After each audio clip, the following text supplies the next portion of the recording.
46. This is a 2004 Bluebird Vision. Oh, the air's on. That must mean that the doors should work. All right, come on. All right, there you go. So we could close the door.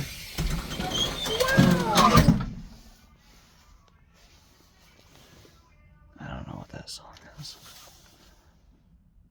No, I meant to. No.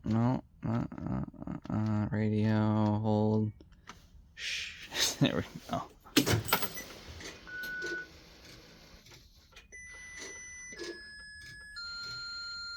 We were. Yep, that's what it does. No, wait to start.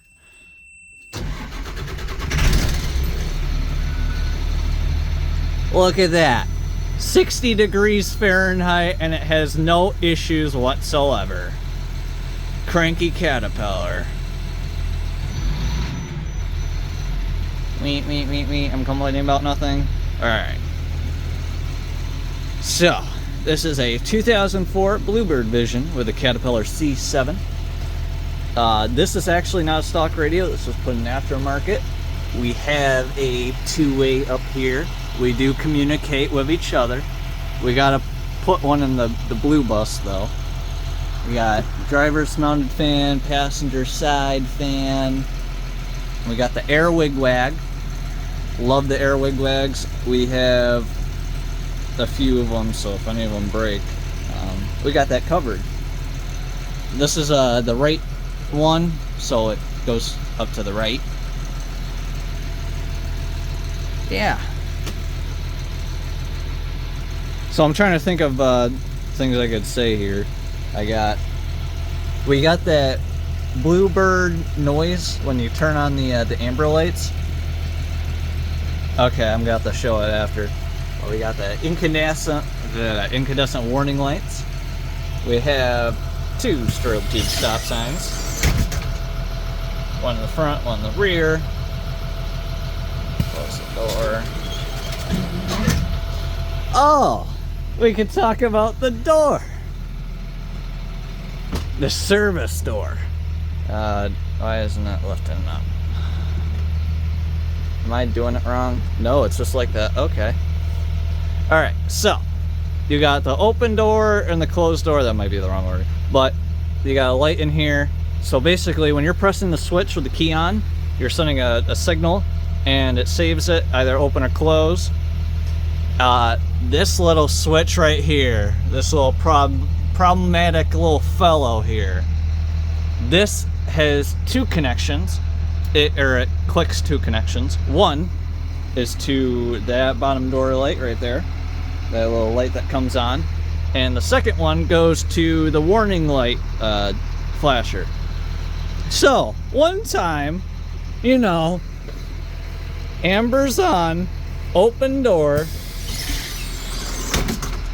Door opens, that light doesn't come on, and the reds didn't come on. Then what happened was the stop arms came in, but this light was on. So this little switch right here, Bluebird still puts this on their newer Visions, at least like 2017-ish, I guess, because someone else had a similar problem. And the only reason why they got their reds to turn on is because it was built into the switch that way. So that was interesting.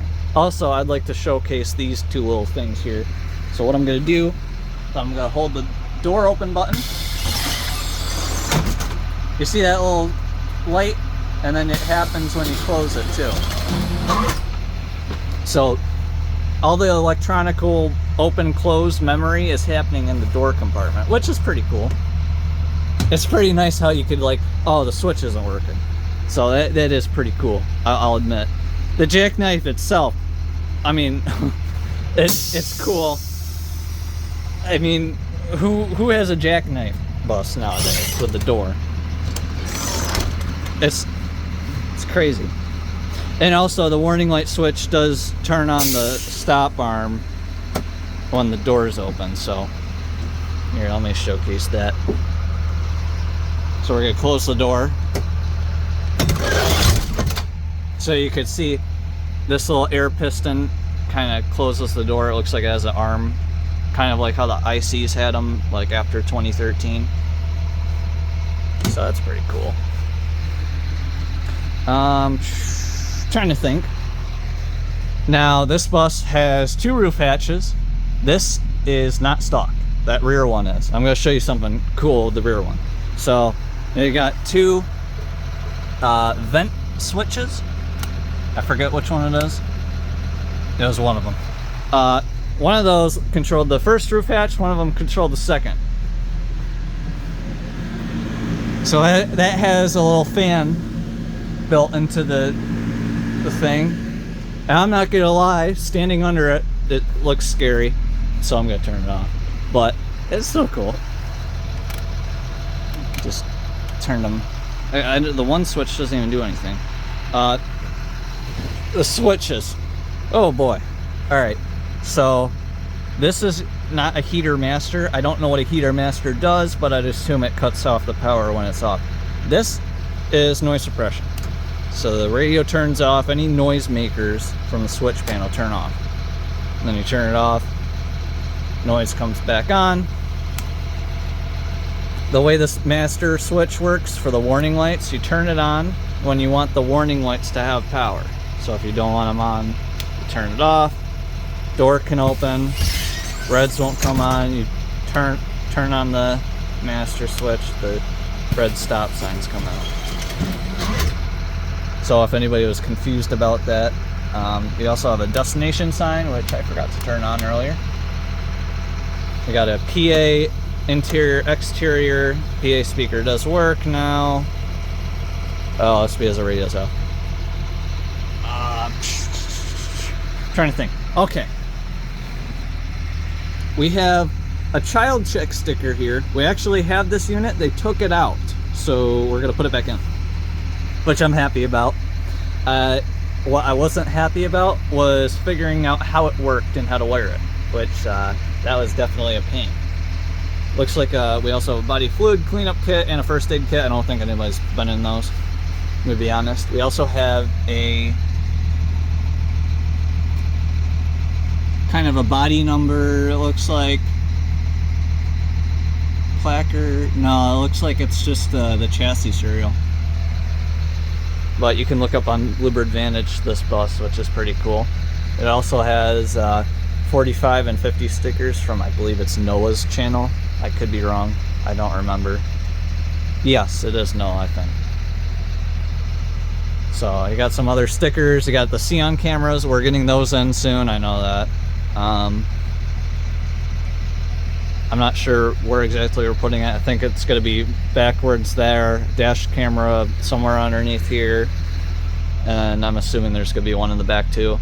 But yeah, we also have Vandalocks on these. So this one's broken because it's still in here. What you do is you take the key, put that out, put it in here, and then you can open the door, but this one doesn't really do anything for some reason. Not sure why. This one, however, works. You can see it's out of the cylinder, and I think it's over here. Why did they put it over here? Why did they make it different? I don't know. But back door buzzer works. I'm not too familiar how the emergency exit doors or the emergency exit buzzers work on these ones. Also, this was during COVID, so you have the safety first, face mask required, whatnot.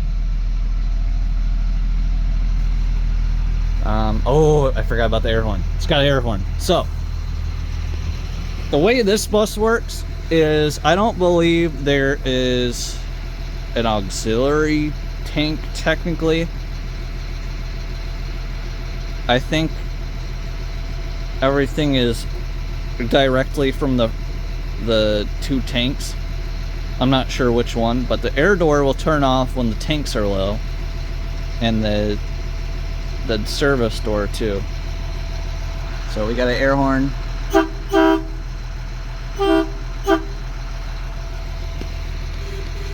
I'm not sure if you can hear the horn, but it's not working right now. It's a little bit off. Yeah, we got the headlights. This instrument cluster is really weird.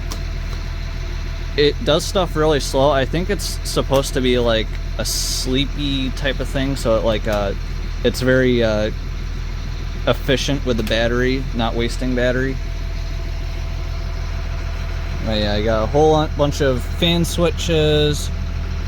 You got the two fans up in the front. You got the right side dome light, and then you got the left side. I believe these are incandescent, but I think I'm wrong,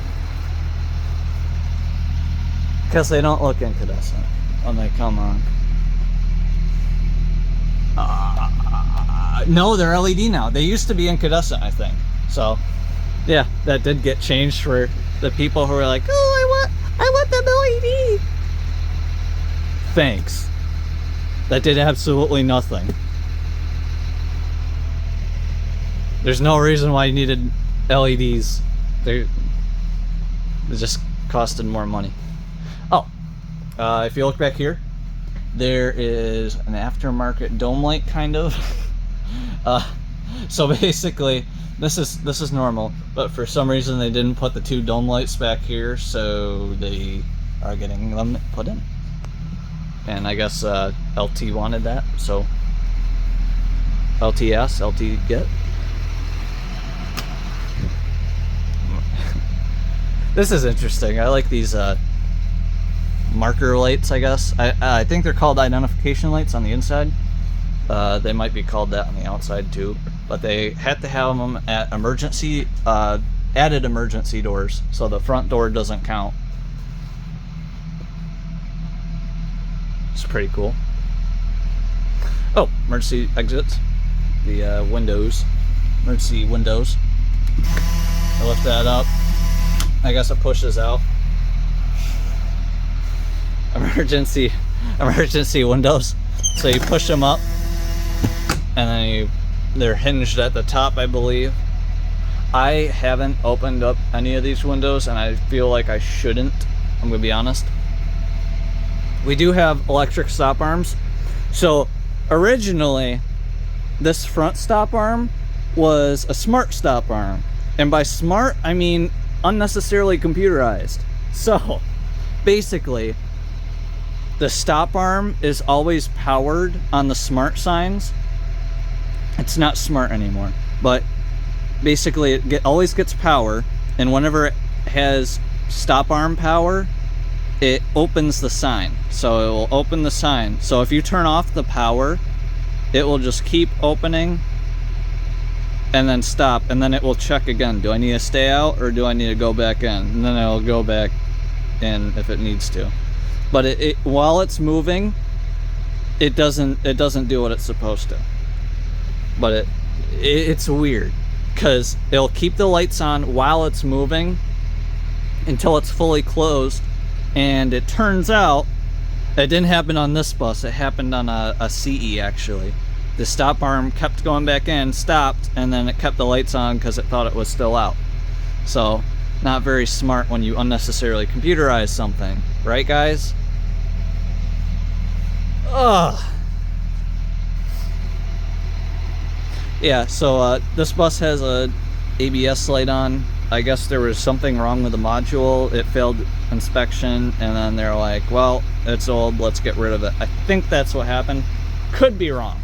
But nevertheless, this is one of the better Bluebird Visions, because you don't have to reach up on the dash to move the transmission gear or the parking brake.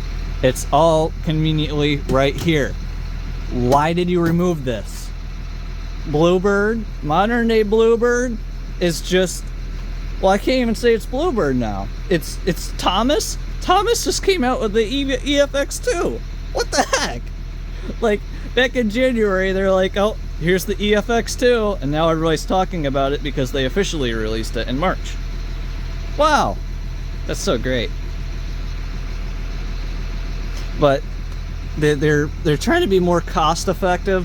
They did that with the CE2. Apparently, the RE is going to have international HX headlights. Why? How would that even work? That doesn't make any sense. Cummins just got rid of the 6.7 diesel, and they're like, all right guys, we got the 7.2 now. Oh my goodness. But this has a Caterpillar. The Caterpillars, in my experience, are okay. It's just in the cold they need something different. It doesn't work in the cold. The block heater apparently does not work, or it works a little bit and then it's not even useful anymore. So, I mean, otherwise, this is a nice bus. I noticed if you apply the brakes all the way and then let go, sounds like the parking brake being applied. It's kind of cool. Alright, I'm gonna do the spring pump down test. What this is ensuring is that the parking brake sets an adequate air pressure where it's no longer usable. I'm also going to be testing the air warning safety devices when the air tank is halfway than it should be, which is around 60 psi. Normally it should be 120. It looks like it's still gaining pressure, so I'm going to wait for the purge to cut off.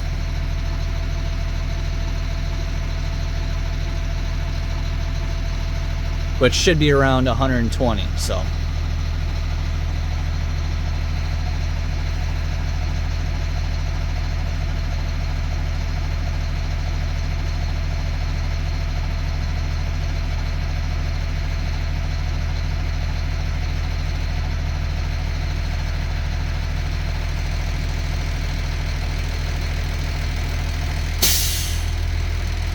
There we go. We had the air purge. And the door is freaking out, so I am going to open it temporarily and close it. The scissor door is very weird. Actually, on the Vision, they had it right. So if you open up the door, opens all the way. On the TC2000, apparently it was like the base model Bluebird, so that would have stopped right around there. Here, basically, the stepwell is way too closer, and the door goes right about halfway. And there's so much room that could have been utilized just kicking back the stepwell in manufacturing, but they didn't do it that way. All right, so air brake spring test. We're gonna be checking to see if the indicators go off, the audible buzzer, and the wigwag. The wigwag is no longer required. However, I freaking love that thing. So, this bus does not have a child check.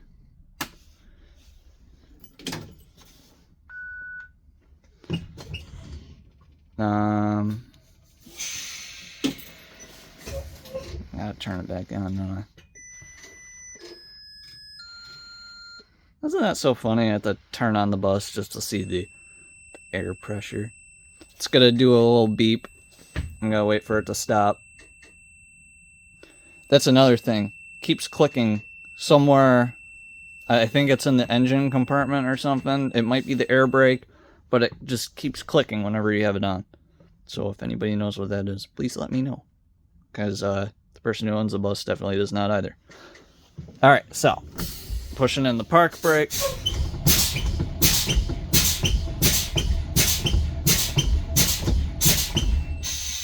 So about halfway.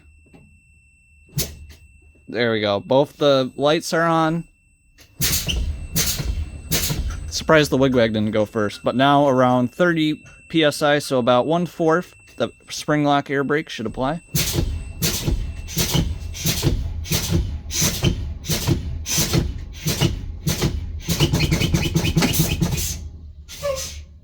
There we go. Air brake applied. So we know the govern works, builds up air pressure. Adequately, the devices work. Yep, that's the Bluebird. And actually, I'm gonna showcase the door here, prove that it doesn't have an auxiliary tank, at least connected to the door. You see, it just died right there, actually. Oh, it's still got some life in it. No, that's dead. That's dead.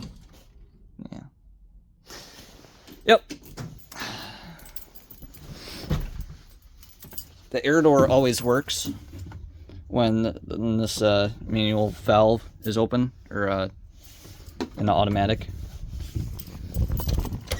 But when I have no air pressure, it doesn't work at all. Yeah.